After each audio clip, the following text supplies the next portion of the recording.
ভারতের রাজধানী নয়াদিল্লি এবং কলকাতা এই দুটো জায়গা নিয়ে আসলে আওয়ামী লীগের কার্যক্রম নিয়ে অনেক বেশি আলোচনা সমালোচনা হচ্ছে। ঠিক কোথায় বসে ভারতে আসলে আওয়ামী লীগ নিজেদের কার্যক্রম পরিচালনা করছে সেটি নিয়েও অনেক আলোচনা আছে। যদিও আপনি নিশ্চয়ই দেখেছেন কিনা আমি জানি না, পলাতক আওয়ামী লীগের নেতা আরাফাত তিনি একটা বিবৃতিতে ভারতীয় একটি সংবাদ মাধ্যমকে একটি সাক্ষাৎকার দিয়েছেন। সেই সাক্ষাৎকারে তিনি লিখেছেন যে আওয়ামী লীগের কলকাতাবাসী শীর্ষ নেতাদের কাজ ব্যায়াম, চুল প্রতিস্থাপন এবং অনলাইন বৈঠক। তার মানে তারা স্বীকার করে নিচ্ছেন যে তারা সেখানে বসে এই ধরনের কার্যক্রম পরিচালনা করছেন। হেডকোয়ার্টারটা আসলে কোথায় তাহলে, কলকাতায় না দিল্লিতে? আওয়ামী লীগ কি কর্মকাণ্ড করছে, অবভিয়াসলি তারা যেখান থেকেই করছে তারা আমাদের দেশের মাটিতে কিছু দূর অস্থিতিশীলতা ছড়াতে কাজ করছে, কিন্তু তাদের আসলে অফিসিয়াল কর্মকাণ্ড বলতে কোনো কর্মকাণ্ড থাকতে পারে এটা আসলে ঠিক বিশ্বাসযোগ্য না। আমাদের সরকারের পক্ষ থেকে যে আপনার দাবিটা জানানো হয়েছে দিল্লির কাছে সেটা অত্যন্ত যৌক্তিক। আবার দিল্লিও অ্যাজ এন ভারতও একটা গণতন্ত্র, তাদের ওখানে তাদের আইন আছে, সেই আইনের আওতায় তাদের কার্যক্রম হবে। কিন্তু আওয়ামী লীগ পার্টি হিসেবে ইট ডাজন্ট এক্সিস্ট এনিমোর, মানে এটা এখন আর নেই। আওয়ামী লীগের হয়তো অনেক কর্মী বাংলাদেশে আছে যারা পলাতক, বাংলাদেশের ভিতরে পালিয়ে আছে, যারা সবচেয়ে বড় লুটতরাজের অংশীদার ছিল তারা সব বিদেশ চলে গেছে, এবং বিদেশ চলে যেয়ে তারা এতটাই লুটতরাজ করেছিল যেটা আপনি বললেন যে তাদের নেতারাই বলছে, বা নেতা তো না আসলে তাদের লোকজনই বলছে যে তারা হয়তো ওই যে চুল কাটানোর পার্লারে যাচ্ছে আর জিমে যাচ্ছে আর খাওয়া দাওয়া করতে রেস্তোরাঁয় যাচ্ছে। তো এগুলোর অনেক টাকা পয়সা আছে। যেমন মনে করেন আমি জানি বেশ কিছু আওয়ামী লীগ নেতার কথা যারা 4-5টা দেশ মিলিয়ে এখন বসবাস করছেন।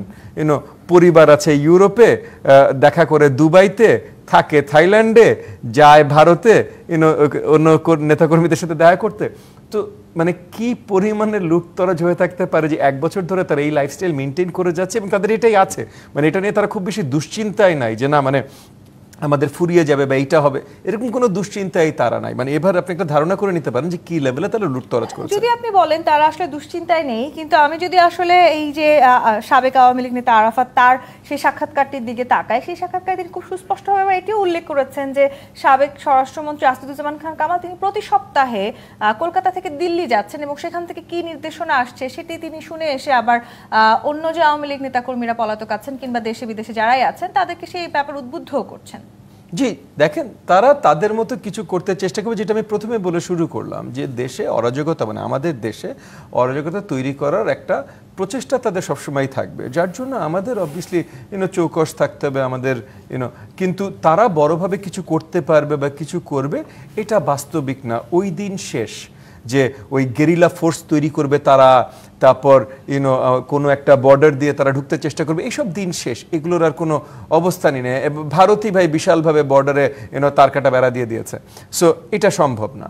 তারা ওখানে বসে এক্সাইলে একটা সরকার যাওয়ার, মানে সরকার না তো কোনো একটা এই অথরিটেরিয়ান সরকার যখন দেশ থেকে একদম বিতাড়িত হয়, এটা বহুত দেশে হয়েছে, ইরান থেকে শুরু করে বহুত দেশে হয়েছে, সেই সরকারের যে সর্ট অফ সৈন্য পায়দা তারা যারা থাকে তারা যখন পলাতক হয় তখন পালানোর পর তাদের ওই বাস্তবতাটায় আসতে কিছুদিন সময় লাগে, তারা ডিনায়ালে থাকে অনেকদিন, তারা মনে করেন আমরা হয়তো কোনোদিনও ফেরত যেতে পারবো বা এইটা করবো সেটা করবো।